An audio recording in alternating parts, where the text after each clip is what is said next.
வந்து ராகினி வந்து வெளியேற்றினோன்னே செம்ம டென்ஷன் ஆயிடுறாரு பசுபதி. பசுபதி வந்து அந்த விஜயை சும்மாவே விடமாட்டேன், அவனை காலம் ஃபுல்லாக துடிக்க வைப்பேன், என் பொண்ணையும் வந்து வீட்டை விட்டு வெளியே துரத்துறானா அப்படின்னு சொல்லிட்டு செம்ம டென்ஷன் ஆயிடுறாரு.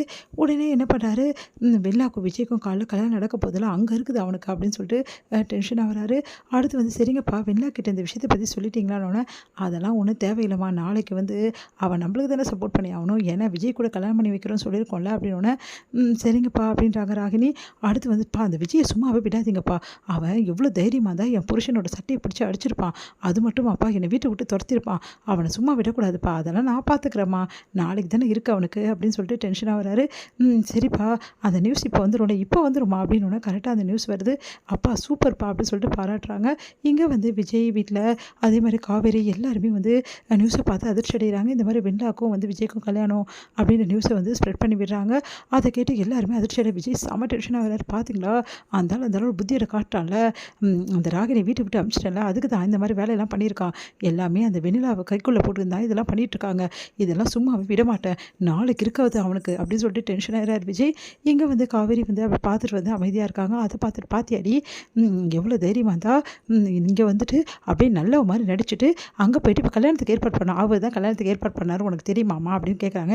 என்னடி எதுவும் தெரியாத மாதிரி பேசிகிட்டு இருக்க, அதான் இங்கே வந்துட்டு காவேரி கூட வாழ்கிறேன்றான், அங்கே போய் அந்த பொண்ணை கல்யாணம் பண்ணதுக்கு எல்லாம் ஏற்பாடு பண்ணியிருக்காம்மா, டிவியில் சொல்கிறதுலாம் உண்மை இல்லைம்மா, அதெல்லாம் அவங்க சும்மா பரப்புவாங்கம்மா அப்படின்னோடனே இங்கே பாருடி என்ன நடந்தாலும் சரி அந்த பையன் மட்டும் நம்மளுக்கு வேணாடி, அந்த பையன் பார்த்தியா இப்படி இருக்கான்னு சொல்லிட்டு அப்படியே டென்ஷன் ஆகுறாங்க. ஐயோ இது என்ன பண்ணுறதுன்னு தெரியலையே, இப்போ விஜய் எப்படி இந்த விஷயத்தெல்லாம் சமாளிக்க போகிறாரோ ஒன்றுமே புரியலையே அப்படி சொல்லிட்டு யோசிச்சுட்டு இருக்காங்க காவேரி.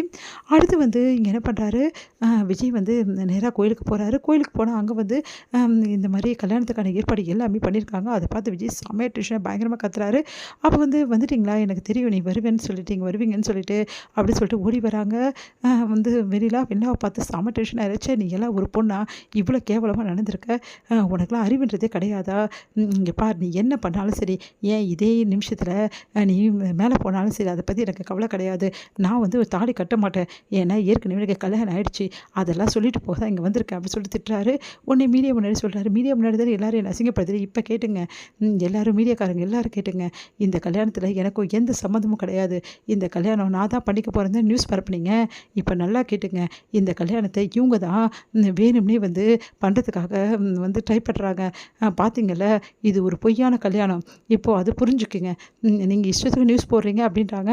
சார் அப்போ இதுக்கும் உங்களுக்கு சம்மந்தம், எனக்கும் இதுக்கும் எந்த சம்மந்தமும் கிடையாது, பார்த்தீங்களா நான் எப்படி இருக்கேன்னு சொல்லிட்டு, நான் மாப்பிள்ளை கோலத்தில் இருக்கேன், இங்கே பொண்ணு தான் அப்படி இருக்காங்க, ஏன்னா இவங்க வந்து ரெடி பண்ண கல்யாணம் இது, இவங்களா வேணும்னே பொய்யாக என்னை வர வச்சிருக்காங்க, இதுதான் உண்மை அப்படின்னு எல்லாம் அதிர்ச்சியோட, ஏன் மேடம் இப்படிலாம் பண்ணுறீங்க, இதெல்லாம் தப்புன்னு தெரியாது அவங்களுக்கு அப்படின்னு சொல்லிட்டு மீடியா கேள்வி கேட்குறாங்க. என்ன பண்ணுறதுன்னு தெரியாமல் தவிக்கிறாங்க வந்து வெண்ணிலா.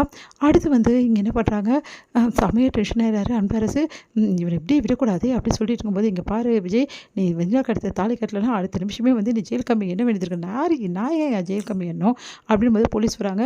போலீஸ்கிட்ட சொல்லிவிடுவேன் விஜய் அப்படின்னு. இந்த மாதிரி வெண்ணிலாவோட அப்பா அம்மாவுக்கு வந்து இந்த மாதிரி ஆக்சிடென்ட் ஆகிறதுக்கு காரணமே இந்த விஜய் தான், விஜய் சொல்லி தான் நான் செஞ்சேன் அப்படின்னு செம்ம டென்ஷன் ஆகிறாரு.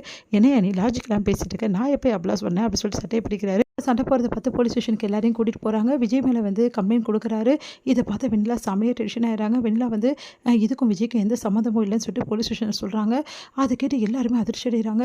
உடனே செம்ம டென்ஷன் ஆகிறாரு. பசுபதி இப்படி பண்ணிட்டாளேன்னு சொல்லிட்டு வீட்டுக்கு வந்தோன்னே வெண்ணிலாவோட ஷாலை பிடிச்சி அப்படியே தூக்கி விசிறடிக்கிறாரு. உனக்கு எவ்வளோ தைரியமாக தான் இந்த மாதிரி வேலையை பண்ணியிருப்பேன், எப்படி நீ இப்படி பண்ணுவேன் அப்படின்னு, இதெல்லாம் உண்மை அப்படின்றாங்க.